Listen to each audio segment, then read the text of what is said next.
মমতাদি থাকলে বাংলার মানুষের জোর থাকবে, বুকে জোর থাকবে। আমার নেত্রীর নাম কি? আমার নেতার নাম কি? আমার দলের নাম কি? লাভ ছাড়া ক্ষতি নেই, দিদি ছাড়া গতি নেই। আমার যা ভালো লাগছে আজকে এখানে এসে, তার কারণ একে তো প্রথমবার আসা, তার উপর নদেবাসী বাবুর জন্য তার প্রচার। সিনিয়র এত আমার থেকে, আমার যোগ্যতাই নেই ওনার ওই প্রচার করার, কিন্তু এই সুযোগ এবং কালীপদ বাবু এখানে রয়েছেন, আমার অনেক অনেক প্রণাম। এবং জুলফিকার দাকে আমি ধন্যবাদ জানাই। क्या बात है, दिल जीत लिया एकदम। খেলা তো এখানে হয়েই গেছে, কি রে খেলা হয়ে গেছে তো বাস। আমার কি তা গিয়ে এবার দিদিকে বলে দিই যে দিদি জিতে গেছি, কোনো টেনশন নেই। टेंशन वैसे भी टेंशन लेने का नहीं, टेंशन देने का, टेंशन देने का। और काके ममता ব্যানার্জি টেনশন দিয়ে রেখেছে, হ্যাঁ মোটা ভাই এবং মোদিজি। আরে যতই করো হামলা,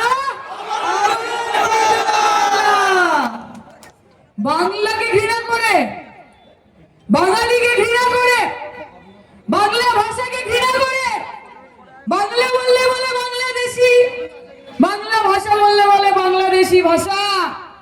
নিজের বুকে হাত রেখে বলুন, এই ভারতীয় জুমলা পার্টি, এই ভারত জ্বালাও পার্টি, এই বাংলা জঞ্জাল পার্টিকে 1 ইঞ্চি জমি ছাড়বেন না, ছাড়বেন না। তাহলে আমরা কি বলি, ইলেকশনের আগে উড়ে উড়ে আসা, জুড়ে জুড়ে বসা, বাড়ি বাড়ি যাওয়া, আর মা বোনেদের কাছে গিয়ে কি বলা, মা বলা ভালোবাসি ভালো। আর ইলেকশন ভাইদেরকে গিয়ে কি বলে, वादा करो नहीं छोड़ोगे तुम मेरा साथ, जहाँ तुम हो वहाँ मैं भी हूँ। আর ইলেকশনের পরে মা শীত আসুক, গ্রীষ্ম আসুক, বর্ষা আসুক, বান আসুক, সাইক্লোন আসুক, করোনা আসুক, দুর্যোগ আসুক, মহামারী আসুক, তখন মায়েরা বলছে, কি বলছে, তোমার দেখা নাই রে, তোমার দেখা নাই, তোমার দেখা নাই বিজেপি, তোমার দেখা নাই, তোমার দেখা নাই বিজেপি, তোমার দেখা নাই। তখন শীত গ্রীষ্ম বর্ষা তৃণমূল কংগ্রেস, মানুষের আস্থা, মানুষের ভরসা। তখন লাভ ছাড়া ক্ষতি নেই, দিদি ছাড়া গতি নেই। লড়বেন তো, লড়বেন তো, বাংলা বাঁচানোর লড়াই মা, বাংলা বাঁচানোর লড়াই। দিদি থাকলে বাংলা থাকবে, বাংলা থাকলে বাঙালি থাকবে, বাংলা ভাষা থাকবে, বাংলার মান থাকবে, সম্মান থাকবে, অস্মিতা থাকবে, বাঙালির মর্যাদা থাকবে, কৃষ্টি থাকবে, সৃষ্টি থাকবে, সংস্কৃতি থাকবে। আর দিদি না থাকলে বাকিরা কি করবে, কেউ সেটিং করবে, কেউ মিটিং করবে, কেউ ডেটিং করবে, আর নিজেদের আখের গুলো গুছিয়ে বাংলার মানুষকে বানের জলে ভাসিয়ে এখান থেকে চলে যাবে। আজকে মায়েদের কাছে গিয়ে বলছে, আমরা যদি ক্ষমতায় আসি তাহলে 3000 টাকা করে অন্নপূর্ণা ভান্ডার দেবো। বলছে কিনা, বলছে কিনা, হ্যাঁ কোনো অসুবিধা নেই মা।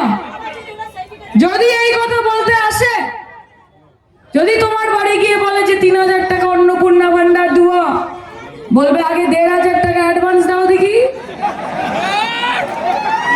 ঠিক নিয়ে নেবে। কারণ টাকা তো ওদের না, টাকা তো নরেন্দ্র মোদীর না, টাকা তো অমিত শাহের না, বাংলার মানুষের টাকা, হকের টাকা, অধিকারের টাকা, 100 দিনের কাজের টাকা দেয় মমতা দিদি দিয়েছে। আবাস যোজনার টাকা আটকে রেখেছে, মমতা দিদি এসে বাংলার বাড়ি ছোট ছোট বাচ্চারা, আমার ভাই বোনেরা মিড ডে মিলে একটা খিচুড়ির সাথে একটা করে ডিম সেদ্ধ পেত, বন্ধ করে দিয়েছে যে কি এদের পেটে লাথ মারতে হবে। আরে তোমরা ভাতের রাজনীতি করো না, জাতের রাজনীতি করো। তো তোমরা জাতের রাজনীতি করো, তৃণমূল ভাতের রাজনীতি করে। তোমরা ধর্মের রাজনীতি করো, তৃণমূল কর্মের রাজনীতি করে। আর তৃণমূল দিদির রাজনীতি করে, মোদির রাজনীতি করে না। তাই মাথাটা সবসময় উঁচু থাকে, সিদ্ধারাটা সোজা থাকে, আর হাতে ঝান্ডা নিয়ে এগোই, আর মাথা নত করে মানুষের দুয়ারে দুয়ারে গিয়ে বলি যে কি দরকার বলো, আমি কাজ করছি। তাই বলছি মা, 1,500 টাকা অ্যাডভান্স নিয়ে নেবে, নিয়ে চলে যাবে বাজারে। বাজারে গিয়ে বড় সাইজের কাতলা কিনবে, ভালো করে কচি পাঠা কিনবে, জমিয়ে রান্না করবে, ভালো করে খাবে, খাওয়াবে, মনে খুশি, মনে শান্তি, শরীরে শক্তি নিয়ে নদে মাসিদাকে ভোট কাউন্টারে গিয়ে ভোট দিয়ে বাড়ি চলে আসবে। ঠিক কিনা? এটাই হচ্ছে। দেখো বেশি কিছু তো বলার নেই। অনেকে বলে যে আমরা ভোট ভিক্ষা করতে এসেছি। ভিক্ষা করতে যাবো কেন? মমতা দি 15 বছরে যা কাজ করেছে বাংলার মানুষের জন্য, তারপর কি আমাদের ভিক্ষা করা সাজে মা? अरे तू वोट दे तो शुक्र है तेरा, न दे तो कोई मलाल नहीं। कि तू वोट दे तो शुक्र है तेरा, न दे तो कोई मलाल नहीं। बंगाल के फैसले कमाल है, इन फैसलों पर कोई सवाल नहीं। বাংলার মানুষ বিজেপির ফানুস ফাটিয়ে দেবে, আর কয়েকদিনের অপেক্ষা আছে শুধু। কি না করছে?